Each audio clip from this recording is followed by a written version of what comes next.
और उत्तर प्रदेश की 9 विधानसभा सीटों पर हो रहे उपचुनाव के लिए मतदान अब खत्म हो चुका है। कतार में खड़े लोग ही वोट डाल सकेंगे। कटहरी, सीसामऊ, करहल में ये मतदान हुआ। मजमा, खैर, मीरापुर में वोट डाले जाएंगे। गाजियाबाद और कुंदरकी में वोटिंग हुई। मुजफ्फरनगर में पुलिस पर हुआ पथराव। करहल में वोटिंग के बीच युवती की हत्या। 9 पुलिसकर्मियों को सस्पेंड भी किया गया। केदारनाथ सीट पर भी मतदान खत्म हो चुका है। तो उत्तर प्रदेश की 9 सीटों पर केदारनाथ की सीट पर जो वोटिंग प्रक्रिया चल रही थी वो खत्म हो चुकी है। अब जो कतार में लोग खड़े हुए हैं सिर्फ वही लोग वोट डाल पाएंगे। आपको बता दें, उत्तर प्रदेश में वोटिंग के दौरान पुलिस पर पथराव भी किया गया था। वोटिंग आईडी चेक करने को लेकर बवाल भी हुआ था, जिस पर 9 पुलिसकर्मियों को सस्पेंड कर दिया गया है। और इसी बीच अब क्योंकि उपचुनाव के दौरान मीरापुर में भी बवाल देखा गया, यहाँ पर सीएम योगी आदित्यनाथ, सपा प्रमुख अखिलेश यादव, तमाम आरोप प्रत्यारोप के बीच ये जो मतदान है वो अब पूर्णतः खत्म हो चुका है। जो लोग कतार में खड़े हुए हैं अब से वही लोग मतदान कर पाएंगे। उत्तर प्रदेश की 9 विधानसभा सीटों पर ये उपचुनाव हो रहा था, जहां सीधा मुकाबला भारतीय जनता पार्टी और समाजवादी पार्टी के बीच में था। और आज सभी प्रत्याशियों की जो किस्मत है वो ईवीएम में कैद हो चुकी है। 23 नवंबर को इसके नतीजे आएंगे। तो आपको बता दें, उत्तर प्रदेश की 9 और उत्तराखंड की 1 सीट पर मतदान जो हो रहा था वो खत्म हो चुका है। इसी बीच वोटर आईडी को लेकर भी काफी ज्यादा बवाल देखने को मिला, जिस पर 9 पुलिसकर्मियों को सस्पेंड किया गया। केदारनाथ सीट पर भी मतदान खत्म हो चुका है। उत्तराखंड की 1 सीट केदारनाथ सीट पर उपचुनाव होना थे, जिसके लिए आज मतदान था, तो खत्म हो चुका है। इसी बीच काफी ज्यादा बवाल उत्तर प्रदेश में देखने को मिला। कटहरी, सीसामऊ, करहल, मजमा, खैर, मीरापुर में वोट डाले गए और तमाम इन सीटों पर पुलिस पर पथराव देखने को मिला। गाजियाबाद और कुंदरकी में भी वोटिंग हुई। ये तस्वीरें आपको दिखा रहे हैं जहां बवाल हुआ। एक तरफ तो समाजवादी पार्टी की तरफ से ये बार बार आरोप लगाए गए कि पुलिस प्रशासन विशेष समुदाय पर दबाव बना रहा है, उन्हें अपने मत का प्रयोग करने से रोक रहा है। ये तमाम आरोप लगाए गए। ये बवाल की तस्वीरें हम आपको दिखा रहे हैं। और इसी बीच 9 पुलिसकर्मियों को सस्पेंड भी किया गया। वोटर आईडी चेक करने का मामला सामने आया था और उसी को लेकर ये तस्वीरें आप देख रहे हैं किस तरह से बवाल हो रहा है। उत्तर प्रदेश के मुजफ्फरनगर जिले की मीरापुर सीट पर उपचुनाव की वोटिंग के दौरान बवाल हुआ। भीड़ ने पुलिस पर इस दौरान पथराव भी किया। पुलिस को इस दौरान जान बचाकर वहां से भागना पड़ा। इसी के साथ आपको बताएं, ककरौली थाने के इंस्पेक्टर राजीव शर्मा ने भीड़ को खदेड़ने के लिए रिवॉल्वर भी लहराई।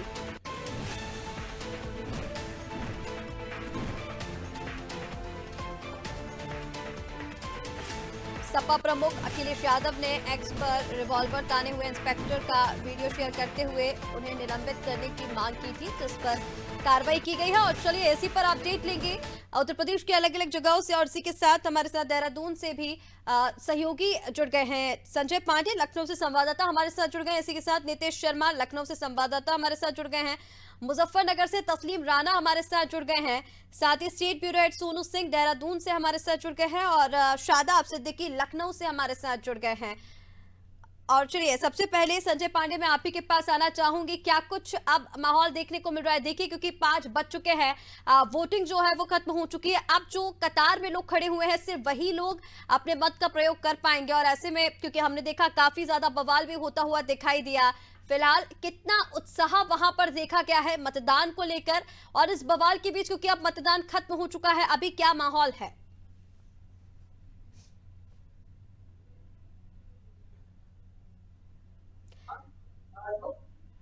संजय, आप मुझे सुन पा रहे हैं?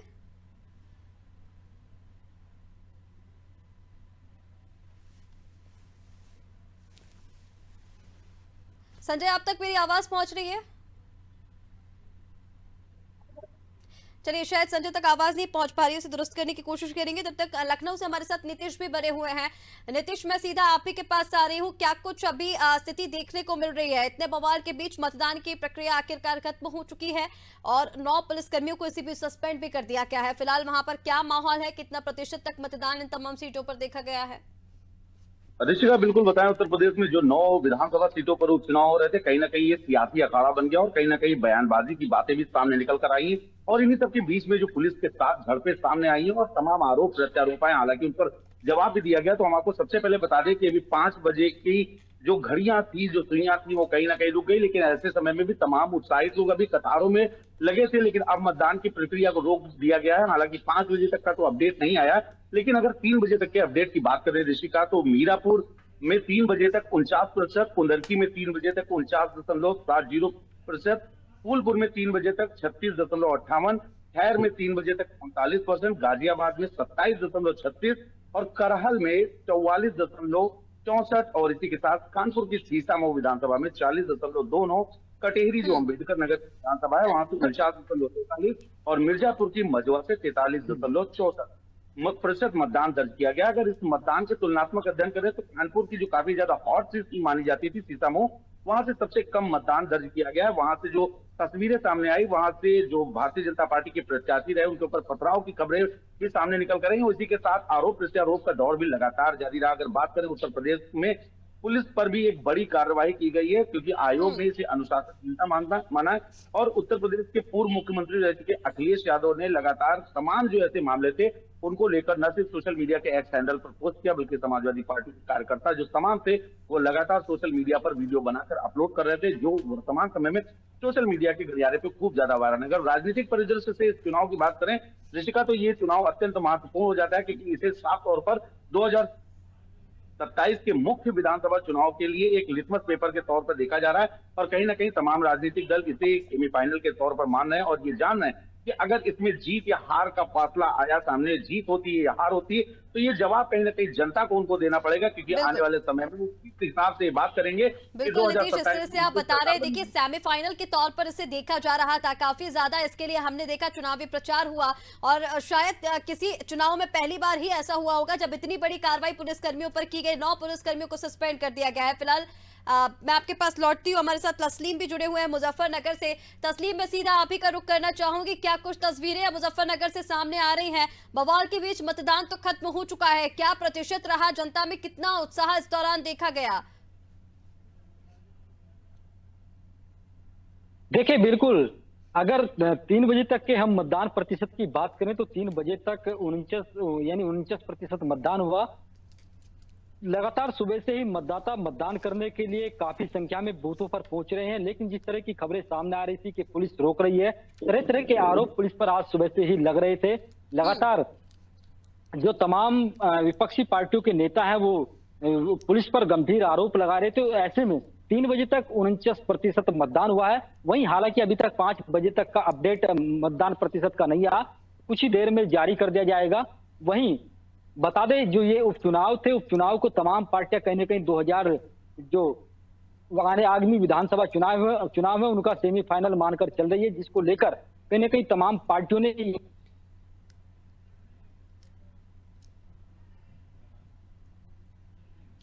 बिल्कुल तस्लीम, जिस चुनाव तरह से प्रचार आपने की बात बताया, करें जी बात पूरी कीजिए। देखिए, जिस तरह से यहाँ तमाम जो दिग्गज थे, तमाम दिग्गजों ने, तमाम जो पार्टी के शीर्ष नेता थे, उन्होंने चुनाव प्रचार किया। एक दिन में चार पार्टियों के जो राष्ट्रीय अध्यक्ष थे वो यहाँ पर एक चुनाव प्रचार का जिस दिन आखिरी दिन था वो पहुंचे थे, चुनाव प्रचार किया था। जनता को अपने कहीं भाषण के माध्यम से कहीं ना कहीं उनके वोट लुभाने का भरपूर तमाम लोगों की तरफ से किया गया। तो ऐसे में ये चुनाव कहीं ना कहीं सभी पार्टियां काफी अहम मान रही है। तो वहीं अगर आज पूरे दिन की बात करें तो आज लगातार सुबह से ही जो अखिलेश यादव हो या फिर भूपेंद्र सिंह हो जो यूपी अध्यक्ष हैं, उनकी बात करें तो प्रेस वार्ता की है। प्रेस वार्ता के दौरान एक दूसरे पर जमकर हमला बोला। तो ऐसे में ये चुनाव काफी अहम हो जाते हैं, क्योंकि आगामी विधानसभा चुनाव का सेमीफाइनल होंगे। तो ऐसे में क्या ये मैसेज के तौर पर देख रही है तमाम पार्टियां, ये भी एक कहीं ना कहीं अपने आप में एक बड़ा विषय है। क्योंकि जिस तरह से लोकसभा चुनाव की बात करें तो लोकसभा चुनाव में इंडिया अलायंस ने एक अच्छा दमखम दिखाया, जिसके बाद से ही लगातार तस्लीम, जिस तरह से आपने बताया, देखिए लगातार इसको सेमीफाइनल के तौर पर तो देखा ही जा रहा था और ऊपर से काफी अहम ये रहा है। और आज का मतदान क्योंकि इतने बवाल के बीच पूरा हुआ है, ऐसे में मत प्रतिशत पर कितना असर पड़ा है इसका ये भी देखना जरूरी है। फिलहाल आपका जानकारी के लिए शुक्रिया। मैं लौटती हूँ आपके पास, हमारे साथ शादाब सिद्दीकी भी लखनऊ से बने हुए हैं। शादाब, मैं सीधा आप ही के पास रुक करना चाह रही हूँ। शादाब, क्या कुछ आपको लग रहा है ये जो पूरा बवाल उत्तर प्रदेश में आज देखने को मिला, पुलिस पर इतनी बड़ी कार्रवाई भी की गई, इससे कितना असर मत प्रतिशत पर पड़ा है? क्योंकि कहीं पर हमने देखा मतदान ज्यादा हुआ, कहीं पर कम हुआ। क्या कोई ज्यादा कोई खास फर्क इस पर पड़ता हुआ दिखा है मत प्रतिशत पर इस बवाल का? देखिए, बिल्कुल बात की जाए अगर बवाल की, तो लगातार बवाल की सूचनाएं आती रही और साथ ही अगर बात की जाए फर्क पड़ने की, तो फर्क तो जरूर पड़ा है, क्योंकि जिस तरह से बवाल हुआ, चाहे वो कानपुर की बात करें, चाहे मुजफ्फरनगर की बात करें, ऐसी जगहों पे जहां पर अभी पत्थरबाजी की भी सूचनाएं आ रही थी, तो वहां पर वो गाजियाबाद में भी सबसे जो 3 बजे तक की जो लिस्ट आई है, उसमें साफ तौर पर ये देखा गया है कि 27.33% वोट प्रतिशत आई है। तो जाहिर सी बात है कि इसमें जो वोटर्स थे वो घबरा गए और वो घर से बाहर नहीं निकले। तो ऐसे में ये तो तय है, लेकिन जिस हिसाब से चुनाव आयोग ने कार्रवाई की है, ये बड़ी कार्रवाई है, क्योंकि जिस तरह से समाजवादी की बात करें तो वो लगातार आरोप लगा रही थी पार्टी पक्ष पे, तो जिस तरह से कार्रवाई की गई है, तो उसमें ये तो तय है कि जिस तरह से चुनाव आयोग ने कार्रवाई की, तो उसके बाद ये तो तय हो गया कि जो चुनाव हुआ है वो निष्पक्ष तरीके से चुनाव कराया गया है।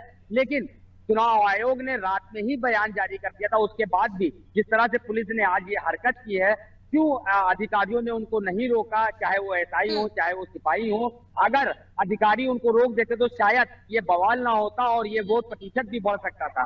लेकिन अधिकारियों ने उन सिपाहियों को या एसआईओ को नहीं रोका, जिसकी वजह से ये दिक्कतों का सामना करना पड़ रहा है और ये इतनी बड़ी कार्रवाई चुनाव आयोग ने की है। हालांकि चुनाव आयोग ने रात में ही ये बयान जारी कर दिया था कि जो पुलिस विभाग है वो शांति व्यवस्था बनाए रखने के लिए लगाया गया है, ना कि वोटरों की जो पहचान है वो चेक करने के लिए। उनको सीधे जाने दिया जाए, अंदर जो अधिकारी रहेंगे बिल्कुल। वो और देखिए शादाब, जिस तरह से बूथों पर तैयारियां की गई थी, बार बार ये कहा जा रहा था, जिस तरह से आपने भी बताया कि पहले ही इसको लेकर पुलिसकर्मियों को रात में ही आदेश जारी कर दिए गए थे कि उस तरह की कोई समस्या नहीं आनी चाहिए थी। दूसरा, बूथों पर तैयारियां की गई थी और लगातार इसको लेकर चेकिंग की जाती है। तो सबसे बड़ा सवाल तो यही खड़ा होता है कि जब मतदान कराया जा रहा था, उस समय पर क्या कोई भी अधिकारी वहां पर मौजूद नहीं था चेकिंग करने के लिए, जो पुलिस की इस तरह की हरकत सामने आई?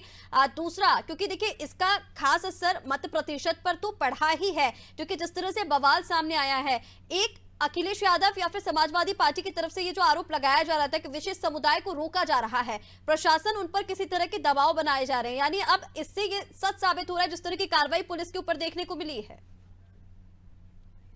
बिल्कुल, देखिए अगर बात की जाए पुलिस की, तो जाहिर सी बात है कि जब इलेक्शन कमीशन ने रात में ही बयान जारी कर दिया था, तो उसके बाद अधिकारियों का फर्ज बनता था कि वो अपने जो नीचे के अधिकारी हैं उनको बात उनसे की जाए और उनके साथ बैठ के मीटिंग करें। लेकिन ऐसा शायद नहीं हुआ, जिसकी वजह से जब सुबह वोटिंग हुई है उसके बाद ही से ही पुलिस पर आरोप लगना चालू हो गए थे। चाहे वो सीतामऊ की बात की जाए, कानपुर की, वहां पे भी ऐसी कई चीजें पुलिस को देखने को मिली। जो वोटर्स आ रहे थे उनको आने नहीं दिया जा रहा था और साथ ही वहां पे बैरिकेडिंग लगा दी जा रही थी और उनका पहचान पत्र चेक किया जा रहा था, वोटर आईडी कार्ड भी चेक किया जा रहा था, जिसके चलते बवाल होने की सूचना थी और उसके बाद बवाल भी हुआ, पुलिस से पथराव भी हुआ। अगर पुलिस सही से अधिकारी अगर इस पर संज्ञान लेते और चुनाव आयोग का सही से अगर संज्ञान ले लेते, तो शायद आज ये बवाल ना होता और पत्थरबाजी ना होती, उसके साथ ही जो वोटिंग जिस तरह से आपने बताया था कि शायद अगर इस मामले पर संज्ञान लिया होता तो इतना बड़ा बवाल वहां पर देखने को नहीं मिलता, और इसका क्योंकि सीधा असर मत प्रतिशत पर पड़ा है, तो वो तमाम जो चीजें हैं वो देखने को नहीं मिलती। फिलहाल आपका शुक्रिया। मैं आपके पास लौटती हूँ। हमारे साथ केदारनाथ से, देहरादून से सीधा state bureau head Sonu Singh जुड़ गए हैं।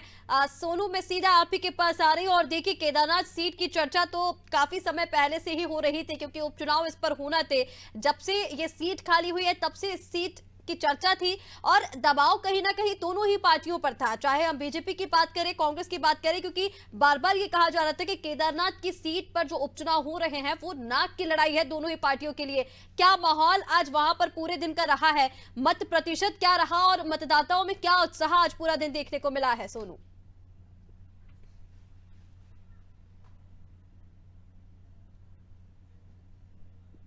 देखिए ऋषिका, आज की अगर हम बात करें तो सुबह से ही मतदाताओं में खासा उत्साह देखने को मिला है, और क्योंकि केदारनाथ विधानसभा का वो क्षेत्र है जो बहुत प्रसिद्ध है और बाबा केदार इसी विधानसभा क्षेत्र में विराजमान है।